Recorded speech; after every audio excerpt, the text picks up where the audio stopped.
کہ اپنی دعاؤں میں سب سے زیادہ اہتمام جو کرے وہ اس دعا کا کرنا چاہیے کہ یا اللہ جب میں اس دنیا سے جاؤں تو مجھے ایسی حالت میں لے جاؤ کہ میرے جسم کے اوپر کوئی بھی گناہ کا دھبا نہ ہو. کثرت کے ساتھ یہ دعا انسان کو کرنی چاہیے. لگتا تو بہت مشکل ہے کام کہ کیسے ہوا آدمی پھنسے ہم ایسی جگہ پر ہیں دنیا میں کہ ایک سانس پہ انسان جو ہے گناہ کی طرف راغب ہوتا ہے اور کر بھی لیتا ہے. یہ کہنا کہ بس جب میں اس دنیا سے جاؤں تو کوئی بھی گناہ کا دبا مجھ پر نہ ہو، لگتا مشکل ہے لیکن ناممکن نہیں ہے. وجہ اس کی یہ ہے، یہ دعا ہے، دعا کا مطلب ہم مانگ رہے ہیں تو مانگ بھی کس سے رہے؟ ایسی ذات سے کہ جس کے لیے کوئی چیز بھی ناممکن نہیں ہے. گناہ کرنے کے بعد آدمی پچھتاتا ہے، وہ ایک اور عذاب ہے. گناہ کے بعد پھر پچھتانا، پھر ایک اور عذاب انسان پہ رہتا ہے. لیکن جب انسان بہت ہی زیادہ ڈھیٹ ہو جائے تو گناہ کرنے کے بعد وہ پچھتانا بھول جاتا ہے. تو اس کی وجہ کیا ہے کہ ہم گناہ کرتے ہیں، آج پتہ چل جائے تو اس کو علاج کر لے آدمی. قرآن نے اس کی وجہ بتائی ہے. ثم قست قلوبکم اللہ تعالیٰ کہتے ہیں اصل سارے گناہ جو ہمارے ہوتے ہیں چھوٹے سے لے کے بڑا تک، نگاہ، زبان، ظلم اور جھوٹ، فراڈ، جتنے بھی گناہ سارے ہیں نیم اٹ، آپ جمع کر لیں جتنے بھی گناہ ہیں، اس کی وجہ صرف ایک ہے. وجہ ایک ہے، وہ گناہ سارے اس کی وجہ سے ہوتے ہیں. وہ کیا ہے؟ اللہ نے فرمایا ثم قست قلوبکم، دل کا سخت ہو جانا.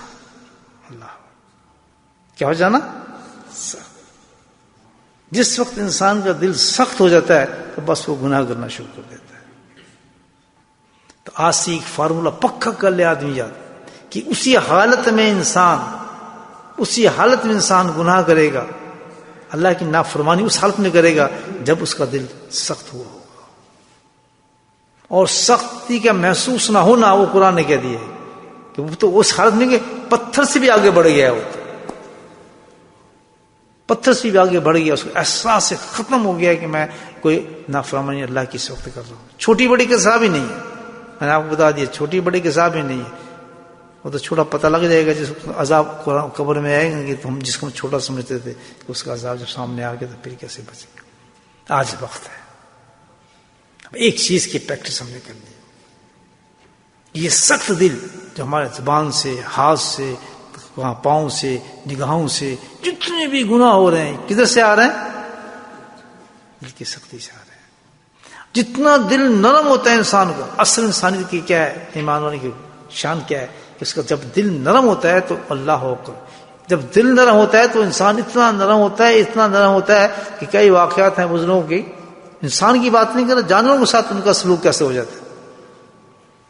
فلاں نے کہا جی شریعت میں ایسے کر لو، شریعت میں کہیں سب بدلے جو دیے ہیں، شریعت نے جہاں بھی دیے ہیں نا، سب سے بدلہ اس نے یہ دیا ہے کہ اس کو معاف کر دو.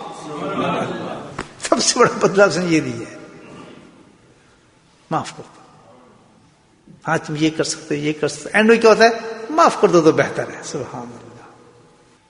26 ذکر کرنے بیٹھو، اس قدر اللہ کا شکر کرو کہ اللہ تعالیٰ تیرا کتنا بڑا فضل ہے، کتنا بڑا کرم ہے کہ تو مجھے صاف کرا. نخرے نہیں، دل نہیں لگتا، تسبیح چل رہی، فلاں نہیں ہو رہا.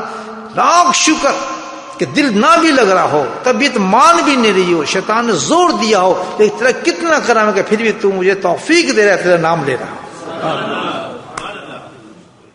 وہ کہتا ہے عبادتوں کو مجھے کیا چاہیے، تمہاری عبادت نہیں، رکھو سائڈ پہ، میری بڑی عبادت تو یہ ہے. کیا سن لیں جملہ آ رہا ہے، اللہ کی سب سے بڑی عبادت اگر کسی کو نصیب ہو جائے وہ کون سی ہے؟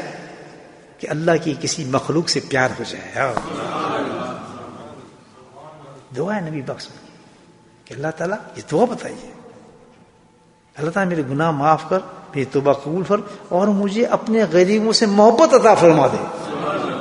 ورنہ اسلام میں تو ہے جو مارے اس کو بخش دو، جو ظلم کرے اس کو بخش دو، فلاں کوئی ہم ان کے عیب نہیں، یہ ایسا تھا تو ہم نے اس نے کیا، اس نے مجھے ایسا کیا تو ایسا کیا، سب فیل ہے انسان، فیل بٹا فیل، اس کا ذکر ابھی کمپلیٹ نہیں ہوا۔ میرے حضرت فرماتے تھے